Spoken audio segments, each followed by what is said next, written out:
Hello and welcome to everyone in VV education services Bhopal. आज हम इस क्लास में एमबीए फर्स्ट सेमेस्टर में मैनेजमेंट कॉन्सेप्ट एंड प्रैक्टिसेस इस सब्जेक्ट की जो 4th यूनिट का हमारा फर्स्ट टॉपिक ऑर्गेनाइजेशन के बारे में हम यहाँ पर डिस्कस कर रहे थे। तो जो कल का हमारा टॉपिक था प्रिंसिपल ऑफ ऑर्गेनाइजेशन, मतलब ऑर्गेनाइजेशन के सिद्धांत के बारे में हम यहाँ पर डिस्कस कर रहे थे।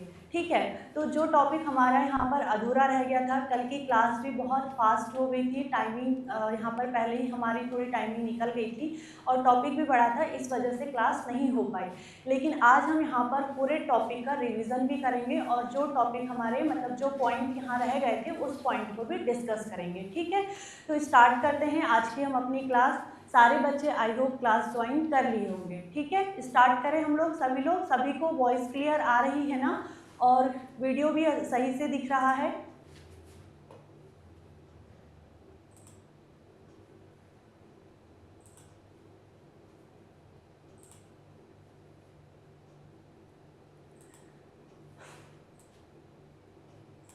ठीक है, ओके, ठीक है, तो स्टार्ट करते हैं हम आज की अपनी क्लास। सबसे पहले हम यहाँ पर जो प्रिंसिपल ऑफ ऑर्गेनाइजेशन है इसको डिस्कस करते हैं कि ये क्या है और ये एक ऑर्गेनाइजेशन के लिए मतलब जो ऑर्गेनाइजेशन के सिद्धांत है वो ऑर्गेनाइजेशन के लिए क्यों जरूरी है।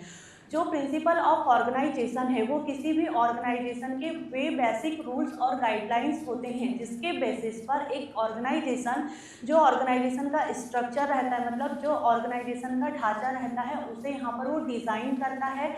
ऑर्गेनाइजेशन में जो वर्क रहते हैं उसे यहाँ पर वो मतलब उसको डिवाइड करता है एम्प्लॉय में, और यहाँ जो अथॉरिटी होती है और रिस्पॉन्सिबिलिटी होती है एक ऑर्गेनाइजेशन में उसको डिफाइन करने का भी काम करता है, और सभी कामों में यहाँ पर कोऑर्डिनेशन को बना के रखने का भी काम करता है प्रिंसिपल ऑफ ऑर्गेनाइजेशन। ठीक है, अब यहाँ पर ये जो प्रिंसिपल ऑफ ऑर्गेनाइजेशन है ये ऑर्गेनाइजेशन का जो कॉमन गोल होता है उसको अचीव करने में भी हेल्प करता है, इसीलिए प्रिंसिपल्स एक ऑर्गेनाइजेशन में बनाए जाते हैं। और जो प्रिंसिपल ऑफ ऑर्गेनाइजेशन है वो किसने दिया था? ये दिया था हेनरी फेयोल ने दिया था, जो जेम्स डी मूनी और रेली ने दिया था, और हेनरी उर्विक ने दिया था। ये कौन थे? मैनेजमेंट थिंकर्स थे। ठीक है, तो आज का जो हम यहाँ पर टॉपिक अपना स्टार्ट करते हैं।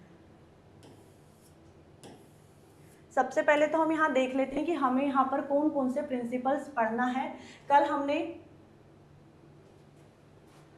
यहाँ पर जो फर्स्ट प्रिंसिपल था उसको भी डिस्क्राइब किया, सेकंड भी, थर्ड भी, फोर्थ भी, फिफ्थ भी और फिफ्थ तक ही हमने डिस्क्राइब किए थे। आज हम यहाँ पर जो प्रिंसिपल ऑफ एफिशिएंसी है, प्रिंसिपल ऑफ कंटिन्यूटी है और प्रिंसिपल ऑफ बैलेंस है, इसको यहाँ पर डिस्कस करेंगे। लेकिन सबसे पहले हम यहाँ पर सारी क्लास का जो है पहले रिवीजन करते हैं। ठीक, तो हमारा जो टॉपिक है वो क्या है? प्रिंसिपल ऑफ ऑर्गेनाइजेशन, मतलब ऑर्गेनाइजेशन का सिद्धांत, जो किसने दिया था? Henry Fayol, Henry Urwick, James D Mooney और रेली ने दिया था। ये नाम आपको याद रखना है। तो फर्स्ट हमारा यहाँ पर जो प्रिंसिपल था वो क्या था? प्रिंसिपल था हमारा फर्स्ट यहाँ पर principle of objective, principle of objective, जिसे हम हिंदी में क्या कहते हैं? उद्देश्य का सिद्धांत। ठीक, सबसे पहले हम इसको यहाँ पर डिस्कस करेंगे। देखो, मान लो कि कोई एक ऑर्गेनाइजेशन है। ठीक, ऑर्गेनाइजेशन में यहाँ पर सभी लोग बोलने से एक ऑर्गेनाइजेशन में कौन होता है? मैनेजर होते हैं, एम्प्लॉय होते हैं, और जो यहाँ पर ऑर्गेनाइजेशन में डिपार्टमेंट होते हैं। ऑर्गेनाइजेशन में कौन कौन से डिपार्टमेंट हो सकते हैं? तो ऑर्गेनाइजेशन में डिपार्टमेंट हो सकता है जैसे HR, human department, finance department, marketing department, और जैसे यहाँ पर सेल्स डिपार्टमेंट, और भी बहुत सारे डिपार्टमेंट होते हैं, आईटी डिपार्टमेंट, एडमिन डिपार्टमेंट, बहुत सारे। अब यहाँ पर क्या है? ये जो जितने भी लोग हैं ऑर्गेनाइजेशन के, जितने भी लोग हैं, इन सबका यहाँ पर एक कॉमन गोल होता है।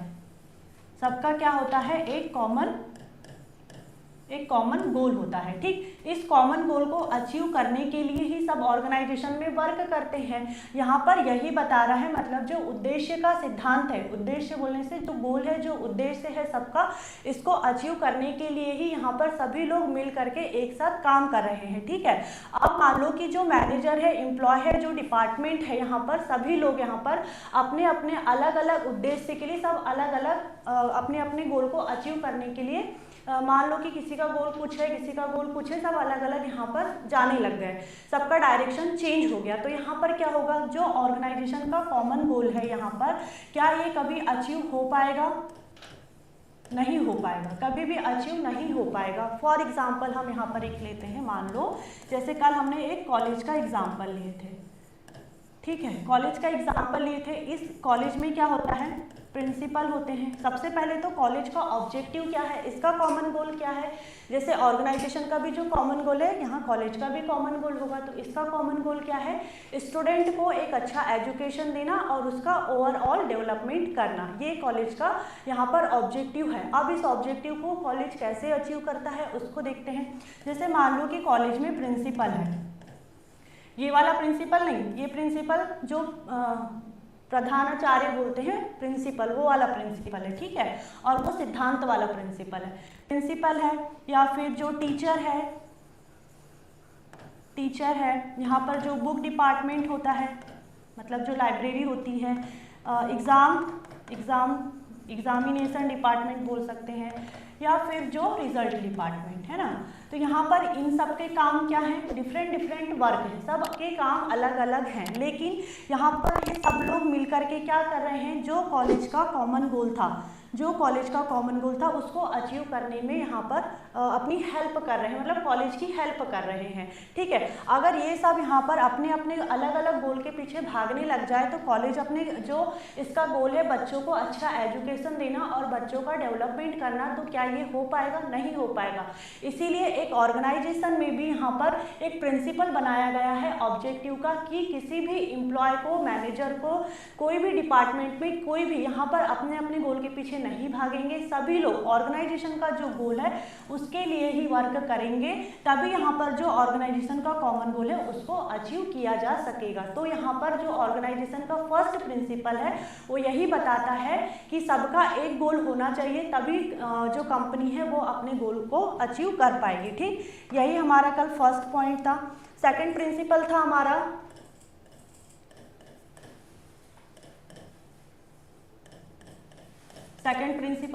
प्रिंसिपल ऑफ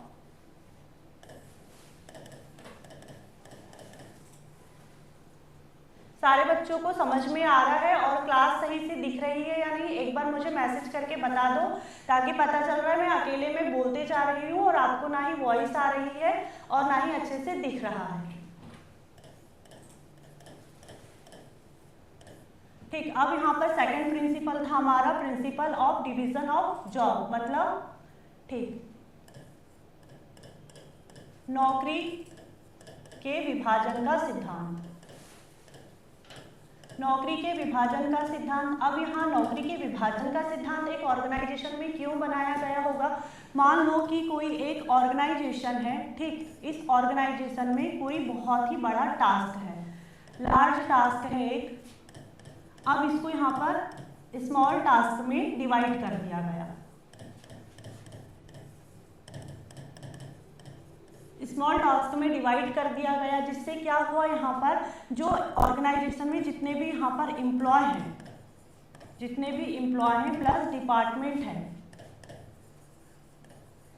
जितने भी डिपार्टमेंट है उनको उनकी एबिलिटी के हिसाब से सारे बच्चे इसको नोट डाउन करते भी जाना। ये एक माइंड मैप है जिसमें क्या होता है कि रिवीजन के लिए बहुत अच्छा है, और सारे बच्चे कोशिश करना कि हर पॉइंट को ऐसे ही माइंड मैप के थ्रू पढ़ना। अगर आप बोलोगे कि मैं बुक लेकर के बैठ जाऊँ पढ़ते रहूँ तो ऐसे से कुछ नहीं होगा। ऐसे माइंड मैप में आपको सारी चीज़ें याद होनी चाहिए, तभी आप एग्जाम में कुछ लिख सकोगे। ठीक, अगर आप बोलोगे कि पूरा थ्योरेटिकल हमें याद रहे तो ये पॉसिबल नहीं हो पाता। तो हर बच्चा इसको नोट डाउन करते जाना।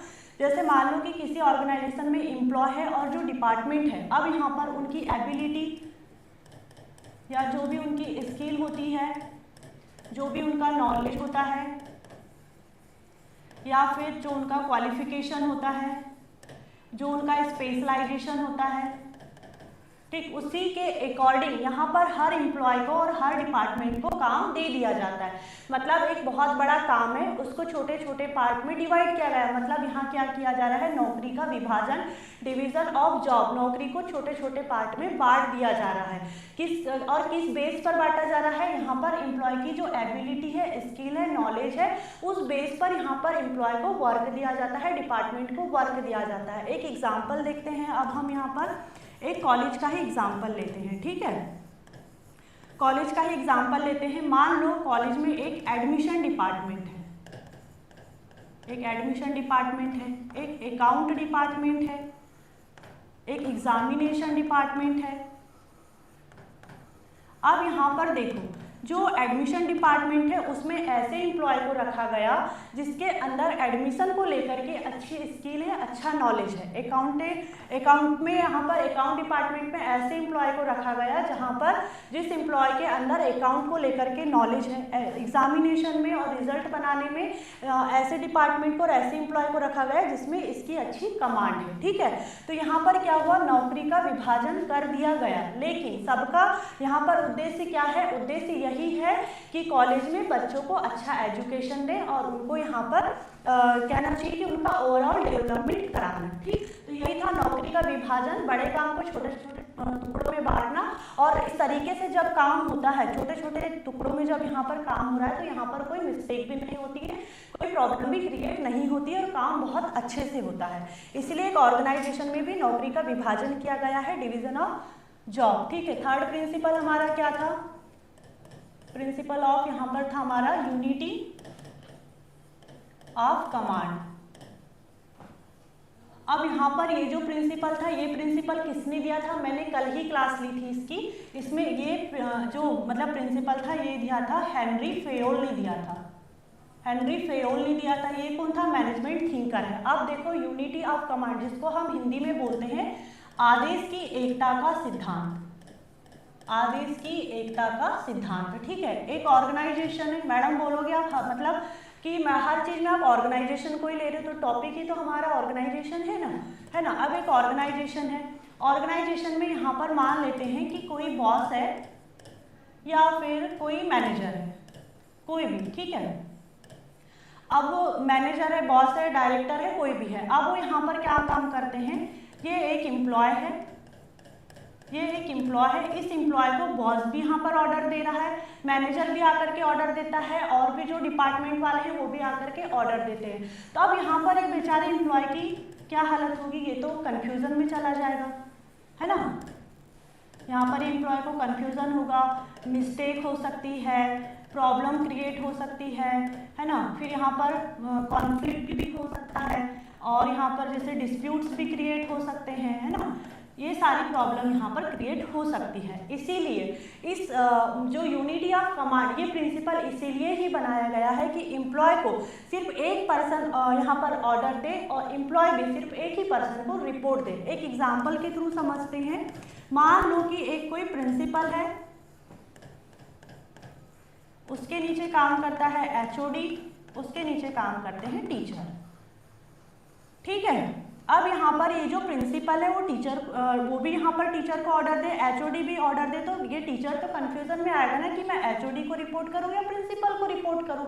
तो यहाँ पर इस सिद्धांत ने यही बोला है, मान लो इस एग्जाम्पल के थ्रू, कि यहाँ पर जो प्रिंसिपल है वो यहाँ पर एचओडी को ऑर्डर देगी और एचओडी यहाँ पर इसे रिपोर्ट देगा, ठीक। फिर यहाँ पर एचओडी टीचर को ऑर्डर देगा और यहाँ पर जो टीचर है वो एचओडी को रिपोर्ट देगा, ठीक। मतलब आदेश की एकता, मतलब एक ही लोगों का आदेश मानना है और उसी को रिपोर्ट देना है। ये यहाँ पर थर्ड प्रिंसिपल था ऑर्गेनाइजेशन का। फिर फोर्थ क्या था हमारा, फोर्थ था यहाँ पर principle of span of control. Span of control में यहाँ पर हमने देखो, जो स्पेन ऑफ कंट्रोल, ये आपका थर्ड टॉपिक है। थर्ड टॉपिक में आपको स्पेन ऑफ कंट्रोल बहुत अच्छे से पढ़ना है। स्पेन ऑफ कंट्रोल को हम हिंदी में बोलते हैं नियंत्रण की अवधि का सिद्धांत, ठीक है, नियंत्रण की अवधि का सिद्धांत,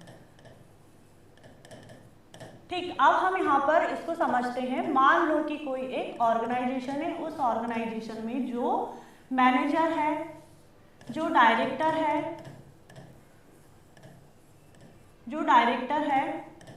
ठीक, अब यहाँ पर वो हाउ मेनी सबऑर्डिनेट एम्प्लॉय, मतलब अब यहाँ पर वो जो मैनेजर है और जो डायरेक्टर है वो यहाँ पर कितने सबऑर्डिनेट एम्प्लॉय को हैंडल करेगा या फिर कंट्रोल करेगा। हैंडल और कंट्रोल तो करेगा, लेकिन डायरेक्टली कितने एम्प्लॉय को हैंडल करना है और डायरेक्ट और इफेक्टिवली वे से भी करना है। ऐसे नहीं कि उसको एम्प्लॉय को कुछ काम ही नहीं बता रहे अच्छे से, तो इफेक्टिवली तरीके से और डायरेक्टली एक मैनेजर कितने एम्प्लॉय को यहाँ पर हैंडल कर सकता है, इसी चीज के बारे में बात की गई। अब हमने यहाँ पर देखा था स्पैन ऑफ मैनेजमेंट, ठीक, स्पैन ऑफ मैनेजमेंट के बारे में भी पढ़े थे, जिसमें हमने पढ़ा था वाइड स्पैन और सेकेंड पढ़ा था हमने नैरो स्पैन। मतलब ये होता है एक बड़ा क्षेत्र और ये होता है छोटा क्षेत्र। अब हम इस पे देखेंगे एक हॉस्पिटल डायरेक्टर का एग्जाम्पल, ठीक। मान लो कि एक हॉस्पिटल डायरेक्टर यहाँ पर 15 डॉक्टरों को डायरेक्ट हैंडल करता है, ठीक, डायरेक्ट हैंडल कर रहा है। अब डायरेक्ट 15 लोगों को हैंडल करेगा एक ही डायरेक्टर, तो यहाँ पर प्रॉब्लम क्रिएट हो सकती है, ठीक, प्रॉब्लम क्रिएट हो सकती है, मिस्टेक हो सकती है, कंफ्यूजन हो सकता है। लेकिन जब एक छोटे क्षेत्र में मान लो कि जो हॉस्पिटल डायरेक्टर है वो यहाँ पर सिर्फ 3 डॉक्टरों को हैंडल करता है, ये 3 डॉक्टर नर्स को हैंडल करते हैं, तो एक के बाद ये यहाँ पर जो हायरार्की ऑफ रिलेशनशिप हमने पढ़े थे, सीरीज ऑफ रिलेशनशिप, ये यहाँ पर वही चीज आती है, जिससे क्या होता है कि काम बहुत अच्छे से होता है, स्मूथली होता है, बिना मिस्टेक के होता है। तो यहाँ पर क्या है, नियंत्रण की अवधि, मतलब नियंत्रण किया जाता है, नियंत्रण की एक अवधि होना चाहिए। ऐसे नहीं कि बहुत सारे लोगों को एक साथ काम बता दिए, एक ही लोगों के ऊपर पूरा प्रेशर आ गया कि आप बहुत सारे लोगों को संभालो, तो काम भी अच्छे से नहीं हो पाएगा, मिस्टेक भी यहाँ पर होगी। इसीलिए जो ऑर्गेनाइजेशन में स्पैन ऑफ कंट्रोल एक प्रिंसिपल बनाया गया है कि इसके बेस पर काम होगा। एक मैनेजर और एक डायरेक्टर या जो भी यहाँ पर टॉप लेवल के ऑफिसर होते हैं वो अपने नीचे कितने एम्प्लॉय को डायरेक्टली और इफेक्टिवली यहाँ पर कंट्रोल करेंगे, हैंडल करेंगे, उसके बारे में भी बताया गया है, ठीक। आगे देखते हैं, आगे थे फिर हम लोग 5th, कल हमने यहां तक डिस्क्राइब कर लिया था।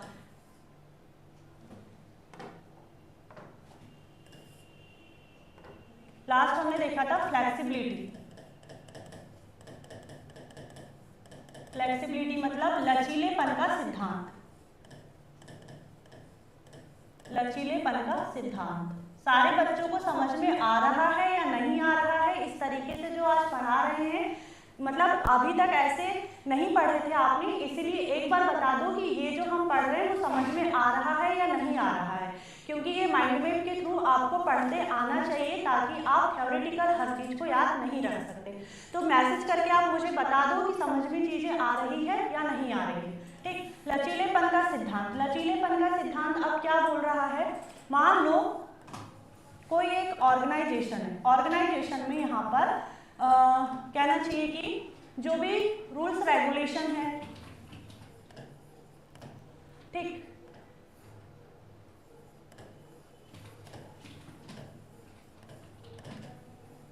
जो भी यहाँ पर पॉलिसी होती है, ऑर्गेनाइजेशन की पॉलिसीज है या फिर जो प्लान होते हैं, इन सारी चीज़ों पर यहाँ पर फ्लेक्सिबिलिटी होना चाहिए। फ्लेक्सिबिलिटी कैसे, जैसे कोई न्यू सिचुएशन आ गई, कोई जैसे न्यू सिचुएशन आ गई, या फिर किसी भी बच्चों को समझ में मतलब आ रहा है या नहीं, कोई भी बच्चा रिप्लाई नहीं कर रहा, वॉइस क्लियर आ रही है या नहीं आ रही है, ठीक है, ओके। देखो अब यहाँ पर एक ऑर्गेनाइजेशन में जो भी रूल्स रेगुलेशन है, पॉलिसी है, प्लान है, अब यहाँ पर न्यू सिचुएशन आ जाती है या फिर कोई चेंजिंग सरकमस्टेंस मतलब परिस्थितियां, या फिर कोई अनएक्सपेक्टेड कंडीशन क्रिएट हो जाती है या सिचुएशन क्रिएट हो जाती है, ठीक है। तो इनके अकॉर्डिंग यहाँ पर, इसके अकॉर्डिंग यहाँ पर क्या होना चाहिए, चेंजेस आना चाहिए, है ना, चेंजेस आना चाहिए। जैसे मान लो कि इसको मैं क्लियर कर दे, नहीं यहाँ लिख देते हैं, ठीक है। मान लो एग्जाम्पल कि एक ओल्ड एम्प्लॉय है वर्सेस एक न्यू एम्प्लॉय है, ठीक। अब यहाँ पर ये जो ओल्ड एम्प्लॉय है, ओल्ड एम्प्लॉय को यहाँ पर मान लो कि ऑर्गेनाइजेशन में ये रूल्स रेगुलेशन और पॉलिसी बना दिया गया कि अब ऑर्गेनाइजेशन में टेक्नोलॉजी पर ही काम होगा, टेक्नोलॉजी के थ्रू ही काम होगा, ठीक है। यहाँ पर जो ओल्ड एम्प्लॉय है इसको यहाँ पर प्रॉब्लम हो सकती है ना, प्रॉब्लम होगी क्योंकि ओल्ड एम्प्लॉय को टेक्नोलॉजी का नॉलेज नहीं है। और जो न्यू एम्प्लॉय है इसको यहाँ पर प्रॉब्लम क्रिएट नहीं होगी, मतलब नो प्रॉब्लम, क्योंकि इसको टेक्नोलॉजी का नॉलेज है। अब यहाँ पर जो ओल्ड एम्प्लॉय है, ओल्ड एम्प्लॉय के लिए ओल्ड एम्प्लॉय को टेक्नोलॉजी का नॉलेज नहीं है, इसलिए क्या उसे ऑर्गेनाइजेशन से निकाल देना चाहिए, जॉब से निकाल देना चाहिए? नहीं, ये फ्लेक्सिबिलिटी एक ऑर्गेनाइजेशन की नहीं है, ये रिगिड ऑर्गेनाइजेशन होता है, फ्लेक्सिबल ऑर्गेनाइजेशन नहीं होता है। अब यहाँ पर क्या करेगा ऑर्गेनाइजेशन, ओल्ड एम्प्लॉय के लिए उसको टेक्नोलॉजी नहीं आती, तो उसके लिए जो ट्रेनिंग एंड डेवलपमेंट, ये आपका थर्ड सेमेस्टर में जब आप जाओगे तो ट्रेनिंग एंड डेवलपमेंट आपका एक सब्जेक्ट रहेगा HR स्पेशलाइजेशन का, इसलिए अभी से छोटी छोटी चीज़ों को याद रखना। ट्रेनिंग एंड डेवलपमेंट का प्रोग्राम कंडक्ट करवाएगा ऑर्गेनाइजेशन, जिसके थ्रू क्या होगा, जो ओल्ड एम्प्लॉय है, ओल्ड एम्प्लॉय को टेक्नोलॉजी का नॉलेज दिया जाएगा, ओल्ड एम्प्लॉय का डेवलपमेंट किया जाएगा और यहाँ पर उसका मतलब ओवरऑल इम्प्रूवमेंट कराया जाएगा। ऐसे नहीं कि उसको जॉब से निकाल दिया। अब देखते हैं हम कि रिगिड ऑर्गेनाइजेशन और फ्लेक्सिबल ऑर्गेनाइजेशन क्या होता है। रिगिड ऑर्गेनाइजेशन और एक है यहाँ पर flexible organisation. Flexible organisation, rigid organisation मतलब होता है सख्त या कठोर संगठन, ठीक है, और फ्लेक्सिबल मतलब होता है लचीला संगठन। अब जो यहाँ पर क्या होता है, रिगिड ऑर्गेनाइजेशन में जो भी नो चेंजेस रूल्स रेगुलेशन में, रूल्स यहाँ पर क्या होते हैं, फिक्स्ड होते हैं। इस वजह से क्या होता है ऑर्गेनाइजेशन में, यहाँ पर इसकी जो ग्रोथ है वो नहीं होती है, जो प्रॉब्लम है, प्रॉब्लम यहाँ पर क्या होती है, प्रॉब्लम क्रिएट होती है। और फ्लेक्सिबल ऑर्गेनाइजेशन में क्या होता है, यहाँ पर जो पॉलिसी है वो चेंज हो जाती है, ठीक है, चेंजेस हो जाता है। अब यहाँ पर क्या होगा कि जो प्रॉब्लम है, प्रॉब्लम यहाँ पर क्रिएट नहीं होगी और जो ग्रोथ है, ग्रोथ यहाँ पर एक ऑर्गेनाइजेशन में होगी। तो ये होता है रिगिड ऑर्गेनाइजेशन और ये होता है फ्लेक्सिबल ऑर्गेनाइजेशन। तो एक ऑर्गेनाइजेशन को अपने कॉमन गोल को अचीव करने के लिए फ्लेक्सिबल रहना भी बहुत जरूरी है, इसीलिए एक ऑर्गेनाइजेशन के सिद्धांत में फ्लेक्सिबल का भी यहाँ पर एक सिद्धांत बताया गया है कि एक ऑर्गेनाइजेशन में फ्लेक्सिबिलिटी होना चाहिए, तभी वो यहाँ पर सक्सेस हो पाएगा। ठीक, आगे देखते हैं। अब हमने यहाँ तक तो कल सारे टॉपिक पढ़ लिए थे, ये तो हमारा रिवीजन था, लेकिन आगे के 3 जो टॉपिक है उसको भी मैं इसी तरीके से पढ़ा रही हूँ। देखो आगे हमारा जो 6 नंबर का प्रिंसिपल था वो क्या था, principle of efficiency. Principle of efficiency मतलब दक्षता का सिद्धांत, दक्षता का सिद्धांत। अब यहाँ पर क्या होता है, एक ऑर्गेनाइजेशन है, इस ऑर्गेनाइजेशन में यहाँ पर इफिशियंसी बोलने से जो रिसोर्स होते हैं, हर ऑर्गेनाइजेशन में कुछ रिसोर्स होते हैं। रिसोर्स क्या हो सकते हैं एक ऑर्गेनाइजेशन में, एक ऑर्गेनाइजेशन में रिसोर्स होता है जैसे टाइम है, ठीक है, टाइम होता है, मनी है मतलब पैसा है, या फिर जो कहना चाहिए मशीनरी, जो मशीन्स यूज करते हैं हम ऑर्गेनाइजेशन में, या जो मेन पावर है। मेन पावर मतलब एचआर मतलब ह्यूमन रिसोर्स। एचआर आपको जब 3rd सेमेस्टर में जाओगे तब आपको पढ़ने को मिलेगा, तो ये मेन पावर को ही ह्यूमन रिसोर्स बोलते हैं, ठीक है, मेन पावर। अब यहाँ पर ये क्या है, सारी चीजें ये एक ऑर्गेनाइजेशन के रिसोर्स हैं, ठीक है। अब यहाँ पर ये सारी चीजें जो भी यहाँ पर रिसोर्स है, इन रिसोर्स का ऐसे यूज करना कि लोएस्ट कॉस्ट प्लस कम टाइम, मतलब वही कम से कम मिनिमम टाइम में यहाँ पर क्या हो सके कि बेस्ट रिजल्ट मिले, बेस्ट रिजल्ट मिले। अब यहाँ पर टाइम को मतलब जो समय है, जो पैसा है, इन सारी चीज़ों को बचा करके मतलब कम से कम पैसा यहाँ पर लगे, कम से कम टाइम लगे और फिर यहाँ पर बेस्ट रिजल्ट भी मिले। तो हमें यहाँ पर इसके लिए मतलब आज के टाइम पर हम जैसे जो फ़ोन पे यूज़ कर रहे हैं, मतलब जो ऑनलाइन बैंकिंग है, इसके एग्जाम्पल में आप लिख सकते हो। जैसे बहुत सारे बच्चों का ये भी डाउट होगा कि आप लोग जो एग्जाम्पल बताते हो, है ना, जैसे अभी मैंने यहाँ कॉलेज को लेके एग्जाम्पल बताई और भी बहुत सारे एग्जाम्पल हमने बताया, या इसके पहले भी जो क्लास हुई, तो वो एग्जाम्पल आप एग्जाम में लिख सकते हो या नहीं लिख सकते हो। तो बिल्कुल आप एग्जाम्पल में लिख सकते हो, जो एग्जाम्पल हम यहाँ बता रहे हैं उसको भी लिख सकते हो, या आपको जो एग्जाम्पल अच्छा लगे आप वो भी एग्जाम्पल लिख सकते हो। ठीक है, एग्जाम्पल में आप जो सुटेबल एग्जाम्पल है ऐसा कोई भी एग्जाम्पल आप दे सकते हो। ठीक, आगे देखते हैं इसके एग्जाम्पल में। जैसे ऑनलाइन बैंकिंग है, ऑनलाइन शॉपिंग है, या फिर जो ट्रांसपोर्टेशन का काम होता है ना। तो यहाँ पर पहले क्या होता था कि पहले लोग पैसे जमा करने के लिए या निकालने के लिए बैंक में 1-2 घंटे तक लाइन में खड़े रहते थे, लेकिन अब क्या होता है, यूपीआई या फिर जो नेट बैंकिंग है उसके थ्रू क्या हो रहा है, यहाँ पर टाइम की बचत हो रही है, पैसे की भी बचत हो रही है। मतलब शॉपिंग करने के लिए अगर हम मार्केट जा रहे हैं तो पेट्रोल का खर्चा लगता है, टाइम भी खर्चा होता है, मशीन का भी यूज़ हो रहा है, मतलब हमारी गाड़ी भी तो एक मशीन ही है, मेन पावर, मतलब हम भी थकते हैं। सारी चीज़ों को यहाँ पर बचा करके हम क्या कर रहे हैं, बेस्ट रिजल्ट लेकर के आ रहे हैं, उसका ये एग्जाम्पल है। ठीक है, आगे देखते हैं।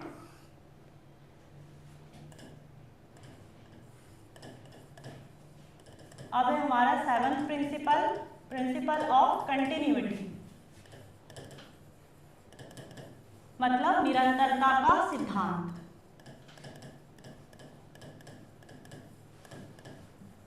निरंतरता का सिद्धांत। अब यहाँ पर ये जो प्रिंसिपल ऑफ कंटिन्यूटी है, प्रिंसिपल का सिद्धांत है, ये क्या बताना चाह रहा है, ये मतलब यहाँ पर मान लो कि ऑर्गेनाइजेशन के जो भी यहाँ पर ऑपरेशन है, ऑर्गेनाइजेशन के जो भी ऑपरेशन है या एक्टिविटी है वो कंटिन्यू होना चाहिए। ठीक है, अब यहाँ पर ऑर्गेनाइजेशन के जो भी ऑपरेशन है और एक्टिविटी है वो कंटिन्यू होना चाहिए। अगर वो रुक के काम हो, ऑर्गेनाइजेशन में किसी भी ऑर्गेनाइजेशन में रुक करके काम हो, तो वो ऑर्गेनाइजेशन अपने कॉमन गोल को कभी अचीव नहीं कर पाता। मान लो कि जैसे हमारा जो एक मान लो एग्जाम्पल ये ऑर्गेनाइजेशन है, ठीक है, जहाँ से हम क्लास ले रहे हैं। अगर हम हर 1-2 दिन के बाद में आपकी क्लास को ब्रेक करें, ठीक, तो आपका जो सिलेबस है क्या वो कवर हो पाएगा, आपको चीज़ें समझ में आ पाएगी। जो हमारा ऑब्जेक्टिव है कि हम MBA का जो सिलेबस है उसको टाइम से पहले कवर करें और अच्छा रिजल्ट लेकर के आए, तो क्या हमारा गोल अचीव हो पाएगा, नहीं हो पाएगा। ऐसे ही एक ऑर्गेनाइजेशन में कंटिन्यूटी बनी रहना चाहिए ताकि जो ऑर्गेनाइजेशन का गोल है वो अचीव हो सके। ठीक, आगे लास्ट प्रिंसिपल है हमारा अब यहाँ पर 8वां, प्रिंसिपल ऑफ बैलेंस, मतलब संतुलन का सिद्धांत। ठीक है, संतुलन का सिद्धांत। अब यहाँ पर जो ऑर्गेनाइजेशन की अथॉरिटी है, ऑर्गेनाइजेशन की जो अथॉरिटी है प्लस जो रिस्पॉन्सिबिलिटी है इज इक्वल टू अकाउंटेबिलिटी। ठीक है, अकाउंटेबिलिटी। अब यहाँ पर जो अधिकार है और जो जिम्मेदारी है उनमें बैलेंस बना के रखना भी जरूरी है। मान लेते हैं एक प्रोजेक्ट मैनेजर है, एग्जाम्पल में मान लेते हैं कि एक प्रोजेक्ट मैनेजर है, ठीक है। अब वो यहाँ पर क्या काम करता है, अपनी टीम को यहाँ पर क्या करता है, वर्क डिवाइड कर देता है। ठीक है, वर्क को डिवाइड कर दिया उसने। वर्क को डिवाइड करने के बाद में यहाँ पर क्या होगा, अब यहाँ पर जो एम्प्लॉय है वो क्या करेंगे, वर्क करने लग जाएंगे। अब यहाँ पर जो प्रोजेक्ट मैनेजर है, प्रोजेक्ट मैनेजर ने एम्प्लॉय को जैसे डायरेक्शन दिया, जैसा यहाँ पर उसने काम बताया वैसा काम एम्प्लॉय ने किए। ठीक है, एम्प्लॉय ने काम किया। अब मान लेते हैं कि प्रोजेक्ट फेल हो गया। ठीक, प्रोजेक्ट क्या हो गया, फेल हो गया। तो यहाँ पर प्रोजेक्ट फेल हो गया इसीलिए जो प्रोजेक्ट मैनेजर है वो एम्प्लॉय को रिस्पॉन्सिबल नहीं बना सकता। क्यों नहीं बना सकता? क्योंकि प्रोजेक्ट मैनेजर के पास में ही अथॉरिटी थी और रिस्पॉन्सिबिलिटी भी थी, उसी ने ऑर्डर दिया था और यहाँ पर रिस्पॉन्सिबिलिटी भी उसी के ऊपर थी कि प्रोजेक्ट सक्सेसफुल होना चाहिए, या अगर सक्सेसफुल नहीं होता, फेल भी हो जाता है, तब भी यहाँ पर जो अथॉरिटी और रिस्पॉन्सिबिलिटी मैनेजर के पास में ही है। मतलब एक ऑर्गेनाइजेशन में अगर किसी एम्प्लॉय को रिस्पॉन्सिबिलिटी दे रहे हो तो अथॉरिटी भी देना बहुत जरूरी होता है, ताकि दोनों में बैलेंस बना करके रखा जा सके। ठीक, तो आज का हमारा टॉपिक होता है यहीं पर एंड। ठीक, ये हमारा लास्ट प्रिंसिपल था। I hope this topic is clear and thank you for watching this video.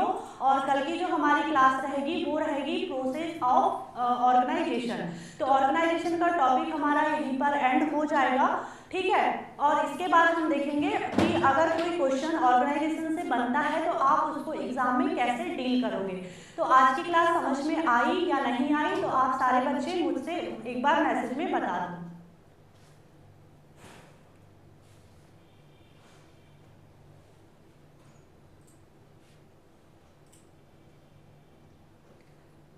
सिर्फ 4 मिनट बचा है, जल्दी जल्दी मैसेज कर दीजिए।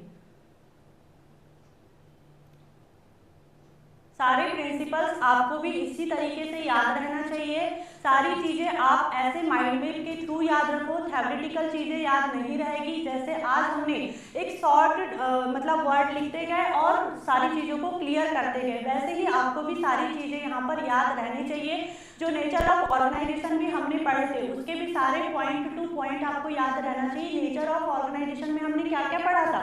नेचर ऑफ ऑर्गेनाइजेशन में हमने पढ़े थे यहाँ पर group of people, division the work, उसके बाद में कोऑर्डिनेशन, म्यूचुअल गोल, फिर हमने पढ़ा था authority and responsibility, hierarchy of relationship और management, sorry machine of management. ये सारे पॉइंट हमने नेचर ऑफ ऑर्गेनाइजेशन में पढ़े। आज के सारे पॉइंट, और सबसे फर्स्ट हमने यहाँ पर जो देखा था कि ऑर्गेनाइजेशन क्या होता है, वो भी चीज आपको सारी चीजें A to Z याद रहनी चाहिए, तभी आप एग्जाम में लिख पाओगे। जो मैनेजमेंट थिंकर्स थे उसने, हेनरी फेयोल ने कौन सा आपको यहाँ पर प्रिंसिपल दिया था? Unity of command. ये सारी चीजें ऐसे उंगलियों पर याद रहनी चाहिए, तभी आप एग्जाम में स्पीड में लिख पाओगे और सारे क्वेश्चन को अटेम्प्ट कर पाओगे। और आपको क्वेश्चन जैसे एग्जाम में आपको जो डायग्राम है, फ्लो चार्ट है, वो भी बनाना है। वो कैसे बनाना है वो अभी आगे मैं यहाँ पर आपको बताते चलूंगी, सिखाते जाऊंगी, जब हम यहाँ पर ऑर्गेनाइजेशन टॉपिक का एक दिन रिवीजन करेंगे। ठीक है, ऐसा नहीं कि बस टॉपिक पढ़ते जा रहे हैं और पीछे का भूलते जा रहे हैं, नहीं। एक दिन हम पूरे